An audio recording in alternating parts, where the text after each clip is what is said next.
साथियों, आज के हम इस वीडियो में देखने वाले हैं सी टेट जुलाई 2023 की दृष्टि से सीडीपी एंड पेडागोजी यानी साथियों बाल विकास और शिक्षा शास्त्र के 1000 प्लस क्वेश्चंस की सीरीज की क्लास नंबर 26 यानी साथियों मॉक टेस्ट नंबर 26। साथियों, इस क्लास में हम क्वेश्चन नंबर 751 से क्वेश्चन नंबर 780 तक देखने वाले हैं। साथियों, इस वीडियो में जो क्वेश्चन सम्मिलित किए गए हैं वो प्रीवियस ईयर क्वेश्चंस को सम्मिलित किया गया है। हेलो नमस्कार साथियों, स्वागत है आप सभी का ड्रीम एग्जाम स्टडी प्लेटफॉर्म पर। साथियों, वीडियो को शुरू करने से पहले आपसे एक निवेदन है कि यदि आप हमारे चैनल ड्रीम एग्जाम स्टडी पर नए हैं तो चैनल को कर लीजिए सब्सक्राइब और साथ में बनी बेल आइकन जरूर दबा लीजिए ताकि जब भी हम अगला वीडियो अपलोड करें आप तक नोटिफिकेशन सबसे पहले पहुंच जाए। चलिए साथियों, वीडियो को शुरू करते हैं। साथियों, क्वेश्चन नंबर 751, लॉरेंस कोहलवर्ग के नैतिक विकास के सिद्धांत के किस चरण में बच्चे दूसरों के इरादों की उपेक्षा करते हैं तथा अधिकार और नकारात्मक परिणामों के डर पर ध्यान केंद्रित करते हैं? सजा और आज्ञाकारिता अभिविन्यास, अच्छा लड़का अच्छी लड़की अभिविन्यास, कानून और व्यवस्था अभिविन्यास या सामाजिक अनुबंध अभिविन्यास? बताइए, लॉरेंस कोहलवर्ग के नैतिक विकास के सिद्धांत के किस चरण में बच्चे दूसरों के इरादों की उपेक्षा करते हैं तथा अधिकार और नकारात्मक परिणामों के डर पर ध्यान केंद्रित करते हैं? तो साथियों, जो सजा और आज्ञाकारिता अभिविन्यास की अवस्था है, इस अवस्था में बच्चे क्या करते हैं? दूसरों के इरादों की क्या करते हैं? उपेक्षा करते हैं और अधिकार और उसके नकारात्मक परिणामों के डर पर ध्यान केंद्रित करते हैं। यानी ऑप्शन ए क्या हो जाएगा? राइट आंसर हो जाएगा। साथियों, लॉरेंस कोहलवर्ग ने नैतिक विकास का सिद्धांत दिया है, आप सभी जानते हैं।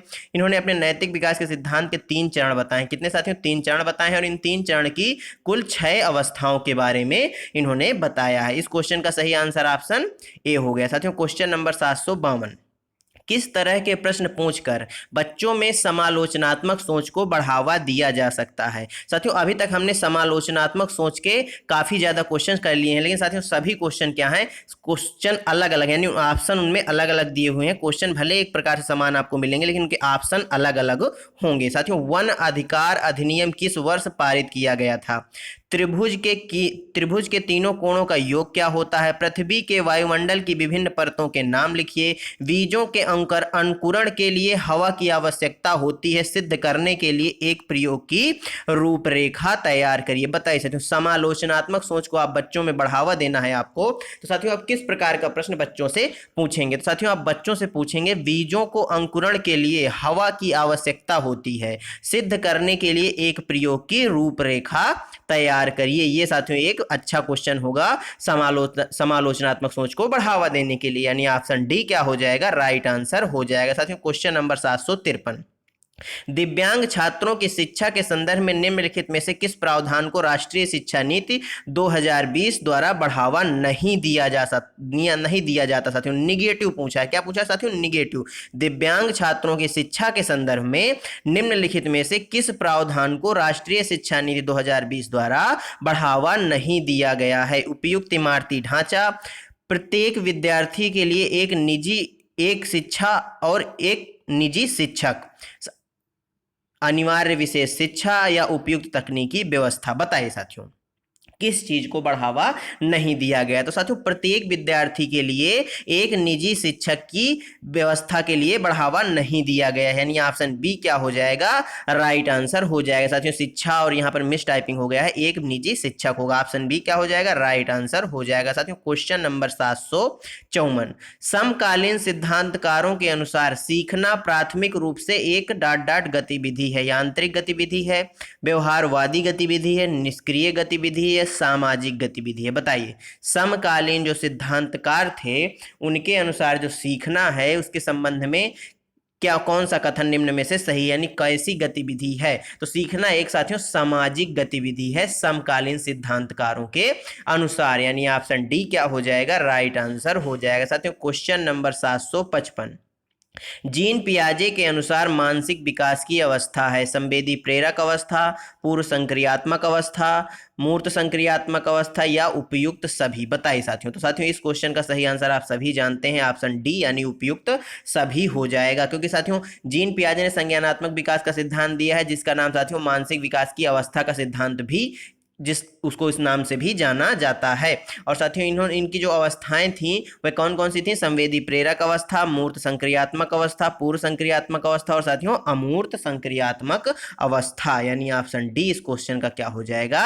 एकदम राइट आंसर हो जाएगा। साथियों क्वेश्चन नंबर 756, वह बालक जो डाट डाट से ग्रस्त है गणित अवधारणाओं को स्पष्टतः समझ नहीं पाता। डिस्कैलकुलिया, डिस्प्रैक्सिया, डिस्फेजिया या डिसलेक्सिया? बताइए साथियों। पढ़ने और लिखने संबंधी विकार क्या कहलाता है साथियों? डिसलेक्सिया कहलाता है। और गणित की अवधारणा को स्पष्ट रूप से समझ नहीं पाता यानी साथियों गणितीय विकार क्या कहलाता है? डिस्कैलकुलिया कहलाता है। ऑप्शन ए क्या हो जाएगा? राइट आंसर हो जाएगा। साथियों क्वेश्चन नंबर 757, अधिगम करता हेतु अधिगम का मुख्य आधार होता है। परिपक्वता, शारीरिक विकास, विद्यालय की बनावट या इनमें से कोई नहीं? बताइए। बहुत ही अच्छा क्वेश्चन है साथियों। अधिगम करता हेतु अधिगम का मुख्य आधार क्या होता है? साथियों इसका मुख्य आधार अधिगम करता की परिपक्वता होती है। किस प्रकार साथियों इसको आप समझेंगे? साथियों यदि आप देखेंगे कोई तीसरी क्लास का बच्चा है, आप उसको साथियों छठवीं क्लास की चीजें पढ़ाएंगे तो वह उसको समझ नहीं पाएगा। क्यों साथियों? क्योंकि वह इसके लिए परिपक्व नहीं है। इसलिए साथियों परिपक्वता का अधिगम में क्या है? महत्वपूर्ण योगदान है। या अधिगम करता है तो अधिगम का मुख्य आधार उसकी परिपक्वता होती है। ऑप्शन ए क्या हो जाएगा? राइट आंसर हो जाएगा। क्वेश्चन नंबर 758, किसी सृजनशील बालक का लक्षण है लचीलेपन का अभाव, जिज्ञासा, समस्या के प्रति सजग ना होना, गत्यात्मकता का अभाव? बताइए साथियों सृजनशील बालक का क्या लक्षण है? साथियों जो सृजनशील बालक होगा उसमें लचीलापन होगा, अभाव उसका नहीं होगा, उसमें साथियों जिज्ञासा भी होगी, वह साथियों समस्या के प्रति सजग भी होगा, वह उसमें गत्यात्मकता का अभाव नहीं होगा। यानी साथियों इस क्वेश्चन का जो सही आंसर होगा वह केवल जिज्ञासा हो जाएगा, क्योंकि साथियों इसमें लिखा है लचीलेपन का अभाव। अर्थात साथियों जो सृजनशील बालक होता है उसमें लचीलेपन का अभाव नहीं होता बल्कि उसमें लचीलापन पाया जाता है। इसलिए साथियों इस क्वेश्चन का जो सही आंसर हो जाएगा वह ऑप्शन बी हो जाएगा। क्वेश्चन नंबर साथियों 759, समावेशी शिक्षा शिक्षा की वह पद्धति है जिसमें डॉट डॉट केवल प्रतिभाशाली बालकों को शिक्षित किया जाता है, केवल सृजनशील बालकों को शिक्षित किया जाता है, सामान्य व अधिगम अक्षम दोनों प्रकार के बालकों को शिक्षित किया जाता है, केवल मूक बधिर बालकों को शिक्षित किया जाता है? बताइए साथियों समावेशी शिक्षा शिक्षा की वह पद्धति है जिसमें साथियों किन किन बालकों को शिक्षित किया जाता है? साथियों जहां जहां केवल है केवल एक निगेटिव पॉइंट है, अर्थात साथियों ए, बी और डी तो बिल्कुल नहीं होंगे। ऑप्शन सी क्या हो जाएगा इस क्वेश्चन का? राइट आंसर हो जाएगा। सामान्य व अधिगम अक्षम दोनों प्रकार के बालकों को शिक्षित किया जाता है एक समावेशी कक्षा में। साथियों क्वेश्चन नंबर 760, एक अध्यापक को अपनी कक्षा में निम्न में से किस तथ्य को नकारना चाहिए? छात्र छात्राओं के पठन संबंधी विकारों को, छात्र छात्राओं के मध्य लैंगिक भेदभाव को, छात्र छात्राओं के व्यवहार संबंधी विकारों को, छात्र छात्राओं के झगड़ों से संबंधित मुद्दों को? बताइए साथियों एक अध्यापक को अपनी कक्षा में निम्न में से किस तथ्य को नकार देना चाहिए? तो साथियों छात्र छात्राओं के मध्य लैंगिक भेदभाव को नकारना चाहिए। यानी ऑप्शन बी क्या हो जाएगा? राइट आंसर हो जाएगा। क्वेश्चन नंबर 761, अर्थपूर्ण अधिगम को सुसाध्य करने के लिए एक शिक्षिका को क्या करना चाहिए? छात्रों के बीच सहयोग को हतोत्साहित करना चाहिए, छात्रों के बीच प्रतिस्पर्धा को प्रोत्साहित करना चाहिए, विषय वस्तु को रटने को बढ़ावा देना चाहिए, संप्रत्यों की समझ को महत्व देना चाहिए? बताइए अर्थपूर्ण अधिगम को सुसाध्य करने के लिए एक शिक्षिका को क्या करना चाहिए? तो साथियों अर्थपूर्ण अधिगम को सुसाध्य करने के लिए एक शिक्षिका को क्या करना चाहिए? संप्रत्यों की समझ को महत्व देना चाहिए। यानी ऑप्शन डी क्या हो जाएगा इस क्वेश्चन का?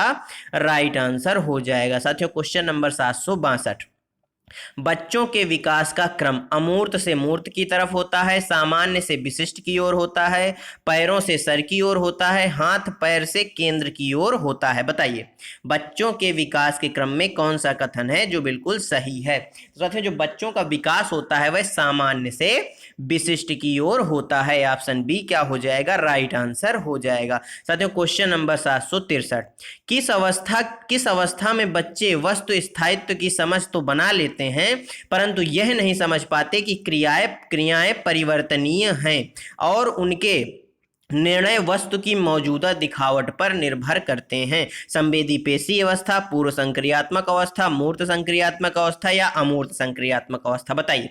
वस्तु स्थायित्व की समझ तो बच्चों में आ जाती है, परंतु साथियों वह परिवर्तनीय क्रियाओं को समझ नहीं पाते, यानी रिवर्सिबल जो क्रियाएं होती हैं उनको समझ नहीं पाते। बताइए। तो साथियों किस अवस्था में नहीं समझ पाते? पूर्व संक्रियात्मक अवस्था में। ऑप्शन बी क्या हो जाएगा? राइट आंसर हो जाएगा। साथियों वस्तु स्थायित्व की बात करें तो मान लीजिए साथियों पूर्व संक्रियात्मक अवस्था यानी 2 से 7 वर्ष के बीच का कोई बालक है, उसके सामने आप कोई बॉल को क्या करते हैं, कहीं छुपा देते हैं ले जाके, तो वह बालक क्या करता है, उस बॉल को जाके वहां से खोज लेता है। उस बालक का बॉल को खोज लेना ही वस्तु स्थायित्व का गुण कहलाता है। परंतु साथियों उस बालक को यदि आप कहते हैं कि मान लीजिए आप इस प्रकार गणितीय मेथड से समझिए, उससे कहते हैं कि 1+3 बराबर 1+1 2+1 बराबर 3 होता है, तो वह बालक ये बात समझता है। लेकिन अगर यदि आप पूछते हैं उससे कि 1+2 बराबर कितना होगा, तो वह इसको नहीं बता पाएगा। यानी ये साथियों रिवर्सिबल जो क्रियाएं होती हैं वह नहीं समझ पाता। किस अवस्था का बालक? पूर्व संक्रियात्मक अवस्था का बालक। यानी ऑप्शन बी क्या हो जाएगा? राइट आंसर हो जाएगा। साथियों क्वेश्चन नंबर 764। एक प्रगतिशील कक्षा में अधिगम एक सरल प्रक्रिया है, एक सामाजिक प्रक्रिया है, एक औपचारिक अनुदेश द्वारा ही हो सकता है, परीक्षाओं पर प्रतिबंधात्मक है। बताइए। एक प्रगतिशील कक्षा में जो अधिगम है वह कैसा होता है? तो साथियों एक प्रगतिशील कक्षा में जो अधिगम होता है एक सामाजिक प्रक्रिया है। यानी ऑप्शन बी क्या हो जाएगा? राइट आंसर हो जाएगा। साथियों क्वेश्चन नंबर 765। राष्ट्रीय शिक्षा नीति 2020 के अनुसार मूल्यांकन का उद्देश्य क्या है? रटने की क्षमता का परीक्षण, पुनरुत्पादन व याद रखने की क्षमता को नापना, बच्चों को सीखने की प्रक्रिया में मदद करना, पूरे देश में बच्चों की तुलना करने के मापदंड बताना। बताइए। राष्ट्रीय शिक्षा नीति 2020 के अनुसार मूल्यांकन का उद्देश्य क्या है? साथियों राष्ट्रीय शिक्षा नीति 2020 के अनुसार जो मूल्यांकन का उद्देश्य है वह है बच्चों को सीखने की प्रक्रिया में मदद करना। यानी साथियों बच्चों की सीखने की प्रक्रिया में क्या करना? हेल्प करना। यानी ऑप्शन सी क्या हो जाएगा? इस क्वेश्चन का राइट आंसर हो जाएगा। साथियों क्वेश्चन नंबर 766। प्रतिभावान विद्यार्थी डॉट डॉट जानकारी को जल्दी और सही तरीके से अवशोषित करते हैं, अपने आयु स्तर से नीचे के प्रश्नों को हल करने में असमर्थ होते हैं, सरल और आसान कार्यों को चुनने की प्रवृत्ति होती है, में मूल बातों की सहज समझ का अभाव होता है। बताइए साथियों, बालों नहीं बातों हैं। प्रतिभावान विद्यार्थियों के संबंध में कौन सा कथन है जो बिल्कुल सही है? तो साथियों जो प्रतिभावान बालक होंगे वह किसी भी जानकारी को क्या होगा? जल्दी और सही तरीके से क्या करेंगे? समझ जाएंगे। अवशोषित का मतलब होता है साथियों समझ बना लेना, उसके उसके उसके कारणों को जान के, या उसकी कोई भी बात है, कोई भी जानकारी है, उसके कारणों को जान के उसको समझ बना लेना उसके प्रति, या उसको अवशोषित कर लेना। ये ऑप्शन ए क्या हो जाएगा? इस क्वेश्चन का एकदम राइट आंसर हो जाएगा। साथियों क्वेश्चन नंबर 767। विद्यार्थियों को नए संप्रत्यय पढ़ाते समय शिक्षक को निम्नलिखित में से किससे बचना चाहिए? उन्हें दिए गए उदाहरणों में से सामान्य गुण खोजने के लिए कहें, उस संप्रत्यय से संबंधित गैर उदाहरण प्रस्तुत करें, पहले जटिल अवधारणाओं को प्रस्तुत करें और फिर सरल की ओर बढ़ें, नई जानकारी को पिछले ज्ञान से जोड़ें। बताइए।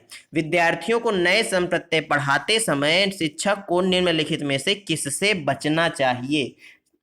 तो साथियों विद्यार्थियों को नए संप्रत्यय पढ़ाते समय, संप्रत्यय का मतलब होता है साथियों अवधारणाएं, नई अवधारणाओं को पढ़ाते समय पहले जटिल अवधारणाओं को प्रस्तुत करने से बचना चाहिए। यानी साथियों किस प्रकार पढ़ाना चाहिए? साथियों सरल से कठिन की ओर, कठिन से सरल की ओर नहीं पढ़ाना चाहिए। यानी पहले जटिल अवधारणाओं को प्रस्तुत करने और फिर सरल की ओर बढ़ने से बचना चाहिए। ऑप्शन सी राइट आंसर हो जाएगा। Question number 768। निम्नलिखित में से कौन सा कथन आंतरिक प्रेरणा का उदाहरण है? मुझे पढ़ाई करनी चाहिए क्योंकि यह प्रत्यय की समझ बनाने के लिए जरूरी है, मुझे शिक्षक द्वारा दंड से बचने के लिए अध्ययन करना चाहिए, मुझे प्रतियोगिता में प्रथम स्थान प्राप्त करने के लिए अध्ययन करना चाहिए, मुझे अपने साथियों से प्रशंसा और प्रभुत्व प्राप्त करने के लिए अध्ययन करना चाहिए। बताइए। निम्नलिखित में से कौन सा कथन है जो आंतरिक प्रेरणा का उदाहरण है? बताइए। आंतरिक प्रेरणा की साथियों बात की गई है। मुझे पढ़ाई करनी चाहिए क्योंकि यह संप्रत्यय की समझ बनाने के लिए जरूरी है। साथियों ऑप्शन ए ही क्या है, आंतरिक प्रेरणा का उदाहरण है। मुझे शिक्षक द्वारा दंड से बचने, दंड क्या है साथियों, बाह्य प्रेरणा है। मुझे प्रतियोगिता में प्रथम स्थान साथियों प्राप्त करना, यह भी एक बाह्य प्रेरणा है। मुझे साथियों की प्रशंसा पाना, यह भी साथियों क्या है, बाह्य प्रेरणा है। परंतु साथियों मुझे पढ़ाई करनी चाहिए क्योंकि यह समझ संप्रत्यय की समझ बनाने के लिए क्या है, आवश्यक है। यह आंतरिक प्रेरणा का उदाहरण है। Option A right answer. Question number 769, एक 5 वर्ष की बच्ची यह तर्क करने में विफल रहती है कि जब पानी को एक लंबे और संकीर्ण ग्लास से एक चौड़े बर्तन में स्थानांतरित किया जाता है तो पानी की मात्रा समान रहती है। पियाजे के अनुसार इसका क्या कारण है। साथियों एक 5 वर्ष की बच्ची है, वह साथियों यह तर्क करने में क्या करती है, विफल रहती है कि साथियों एक पतला और संकीर्ण गिलास में जो पानी, मान लीजिए साथियों गिलास है, इसमें पानी भरा हुआ है, इसको साथियों एक चौड़े बर्तन में क्या किया जाता है, डाल दिया जाता है। क्या किया जाता है, डाल दिया जाता है। साथियों बच्ची जो है यह फर्क करने में असफल रहती है कि साथियों जो पानी की मात्रा है वह समान है। साथियों वह प्रतिवर्ती सोच नहीं जानती, वह लक्ष्य निर्देशित व्यवहार नहीं कर सकती, वह प्रतीकों का इस्तेमाल नहीं कर सकती, वह नकल नहीं कर सकती। बताइए साथियों बच्ची के अंदर किस चीज की अभी कमी है। तो साथियों बच्ची के अंदर अभी प्रतिवर्तीय सोच की कमी है, यानी वह प्रतिवर्ती सोच नहीं समझ पाती। ऑप्शन ए क्या हो जाएगा, राइट आंसर हो जाएगा। क्वेश्चन नंबर 770, कोहल वर्ग के किस चरण से व्यक्ति तर्क करते हैं कि सही कार्यवाही स्व चुने हुए नैतिक सिद्धांत द्वारा परिभाषित की जाती है। सजा और आज्ञाकारिता अभिविन्यास, अच्छा लड़का अच्छी लड़की अभिविन्यास, कानून और व्यवस्था अभिविन्यास, सार्वभौमिक नैतिक सिद्धांत अभिविन्यास। बताइए कोहल वर्ग के किस चरण से व्यक्ति तर्क करते हैं कि वह कार्यवाही स्व चुने हुए नैतिक सिद्धांत द्वारा परिभाषित की जाती है। तो साथियों किस चरण में, सार्वभौमिक नैतिक सिद्धांत अभिविन्यास के चरण में, यानी ऑप्शन डी क्या हो जाएगा, राइट आंसर हो जाएगा। साथियों क्वेश्चन नंबर 771, निम्नलिखित में से कौन सा कथन कक्षा में सवाल पूछने के संदर्भ में सही नहीं है। विद्यार्थियों से प्रश्न के उत्तर पूछने का मुख्य उद्देश्य उनका परीक्षण करना, विश्लेषणात्मक प्रश्न पूछने से विद्यार्थियों को समालोचनात्मक चिंतन में मदद मिलती है, विद्यार्थियों को कक्षा में पूछने के लिए हतोत्साहित करना, वह प्रश्न जो विवेचन और अनुप्रयोग पर आधारित होते हैं उच्चतर श्रेणी के चिंतन कौशल को बढ़ावा देते हैं। बताइए साथियों निम्नलिखित में से कौन सा कथन है जो सवाल पूछने के संदर्भ में सही नहीं है, यानी साथियों निगेटिव पूछा हुआ है। साथियों विद्यार्थियों से प्रश्न के उत्तर पूछने का मुख्य उद्देश्य उनका परीक्षण करना, ऑप्शन ए क्या हो जाएगा इस क्वेश्चन का राइट आंसर हो जाएगा। साथियों इसमें कुछ वर्ड छूटे हुए हैं, यहाँ पर साथियों समालोचनात्मक चिंतन है, यहाँ पर साथियों क्या करना, प्रोत्साहित करना है। क्या साथियों, प्रोत्साहित करना है, हतोत्साहित करना नहीं है। इस चीज को थोड़ा आप ध्यान दीजिएगा। इस क्वेश्चन का जो सही आंसर हो जाएगा ऑप्शन ए हो जाएगा। विश्लेषणात्मक प्रश्न पूछने से विद्यार्थियों को समालोचनात्मक चिंतन में मदद मिलती है, साथियों पॉजिटिव पॉइंट है। विद्यार्थियों को कक्षा में पूछने के लिए प्रोत्साहित करना चाहिए, ये भी एक पॉजिटिव पॉइंट है। वह प्रश्न जो विवेचन और अनुप्रयोग पर आधारित होते हैं उच्चतर श्रेणी के चिंतन के कौशल को बढ़ावा देते हैं, ये भी एक पॉजिटिव पॉइंट है। परंतु साथियों विद्यार्थियों से प्रश्न के उत्तर पूछने का उद्देश्य उनका परीक्षण करना, यह एक नेगेटिव पॉइंट है। ऑप्शन ए क्या हो जाएगा, राइट आंसर हो जाएगा। साथियों क्वेश्चन नंबर 772, प्रभावी अधिगम के लिए शिक्षार्थी की डॉट डॉट भागीदारी की आवश्यकता होती है, सक्रिय, विनम्र, आंशिक या निष्क्रिय। बताइए प्रभावी अधिगम के लिए शिक्षार्थी की डॉट डॉट भागीदारी की आवश्यकता होती है। साथियों प्रभावी अधिगम के लिए शिक्षार्थी की सक्रिय भागीदारी की आवश्यकता होती है। ऑप्शन ए क्या हो जाएगा, राइट आंसर हो जाएगा। साथियों क्वेश्चन नंबर 773, निम्नलिखित में से कौन सा विकल्प दी गई दिव्यांगता और संबंधित विद्यार्थियों के समावेश हेतु यथोचित संयोजन रणनीति का सही युग्म है। ध्यान न्यूनता, अति क्रियाशीलता विकार, लंबी अवधि की फिल्में, स्वलीनता, जितना हो सके एक ही समय सारणी या दिनचर्या का पालन, पठन वैकल्य, जटिल गणना पर आधारित प्रश्न, वाक बाधिता, मूल्यांकन के लिए केवल मौखिक रूप को स्वीकार करना। बताइए साथियों निम्नलिखित में से कौन सा विकल्प दी गई दिव्यांगता और संबंधित विद्यार्थियों के समावेशन हेतु यथोचित संयोजन रणनीति का सही युग्म है? बताइए। सही युग्म पूछा है साथियों। साथियों स्वलीनता, जितना हो सके एक ही समय सारणी और दिनचर्या का प्रयोग, यानी साथियों जो स्वलीन विद्यार्थी होगा, जिसमें स्वलीनता विकार होगा साथियों, सबसे पहली बात तो साथियों उसको संप्रेषण में समस्या होगी। किसमें साथियों? संप्रेषण में समस्या होगी। और वह साथियों अपनी समय सारणी को समय समय पर बदल नहीं सकता, क्योंकि वह साथियों उसके अंदर स्वलीनता विकार है। इसलिए साथियों इस क्वेश्चन का सही आंसर ऑप्शन बी हो जाएगा। साथियों बात करें पठन वैकल्य की, तो साथियों पठन वैकल्य में क्या होता है? लिखने और पढ़ने संबंधी क्या होती है साथियों? पढ़ने संबंधी क्या होती है? समस्या होती है। और जटिल गणना पर आधारित प्रश्न साथियों दें, ये साथियों डिसकैलकुलिया होती है, वो जटिल गणना पर आधारित प्रश्न नहीं कर पाते बालक। इस क्वेश्चन का सही आंसर ऑप्शन बी हो जाएगा। साथियों क्वेश्चन नंबर 774, राष्ट्रीय शिक्षा नीति 2020 का केंद्र बिंदु क्या है? कठोर पाठ्यक्रम, शिक्षा शास्त्र और मूल्यांकन, बहुविषयता और समय शिक्षा, परीक्षा की ओर और उसके लिए सीखना, आकलन के योगात्मक तरीकों को अपनाना। बताइए राष्ट्रीय शिक्षा नीति 2020 का केंद्र बिंदु क्या है? तो साथियों राष्ट्रीय शिक्षा नीति 2020 का केंद्र बिंदु है बहुविषयता और साथियों समग्र शिक्षा या समय शिक्षा। ऑप्शन बी क्या हो जाएगा? राइट आंसर हो जाएगा। साथियों क्वेश्चन नंबर 775, विकासात्मक परिवर्तन डॉट डॉट सभी संस्कृतियों के बच्चों के में सार्वभौमिक गति से होते हैं, मध्य बाल्यावस्था तक बहुत तेज गति से होते हैं और फिर रुक जाते हैं, हमेशा एक रैखिक तरीके से होते हैं और एक आयामी होते हैं, वंशानुगत कारकों और पर्यावरणीय प्रभावों की परस्पर क्रिया है। बताइए विकासात्मक परिवर्तन के संबंध में कौन सा कथन है जो बिल्कुल सही हो जाएगा? साथियों विकासात्मक परिवर्तन जो होते हैं वंशानुक्रम कारकों और पर्यावरणीय प्रभावों के परस्पर क्रिया के कारण होते हैं। ऑप्शन डी राइट आंसर हो जाएगा। साथियों क्वेश्चन नंबर 776, भारत में अधिकांश कक्षाएं बहुभाषी होती हैं, इसे शिक्षक द्वारा के रूप में देखा जाना चाहिए? परेशानी के रूप में, समस्या के रूप में, संसाधन के रूप में या बाधा के रूप में? बताइए भारत में साथियों अधिकांश जो कक्षाएं होती हैं वह बहुभाषी होती हैं, इसे शिक्षक को किसके रूप में देखना चाहिए? तो साथियों शिक्षक को इसे संसाधन के रूप में देखना चाहिए। ऑप्शन सी क्या हो जाएगा? राइट आंसर हो जाएगा। क्वेश्चन नंबर 777, डॉट डॉट के विचार से बच्चे सक्रिय ज्ञान निर्माता तथा नन्हे वैज्ञानिक हैं जो संसार के बारे में अपने सिद्धांतों की रचना करते हैं, स्किनर, पाउलो, युंग या पियाजे? बताइए।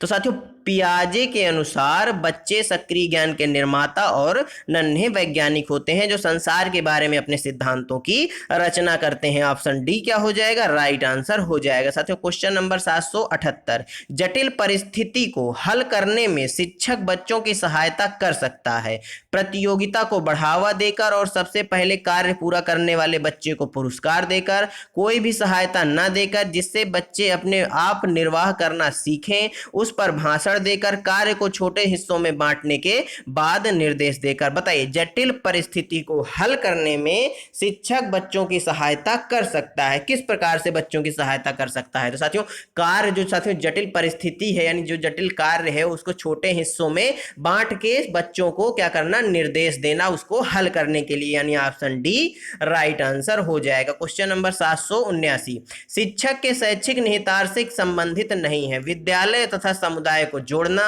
प्रातःकालीन विद्यालयी सभाओं को संबोधित करना, विद्यालय के बाग की देखभाल करना, पिछड़े और गंदे क्षेत्रों के लोगों की सेवा के लिए जाना। बताइए शिक्षक के शैक्षिक निहितार्थ से संबंधित कौन सा कथन नहीं है? साथियों पिछड़े और गंदे क्षेत्रों के लोगों की सेवा के लिए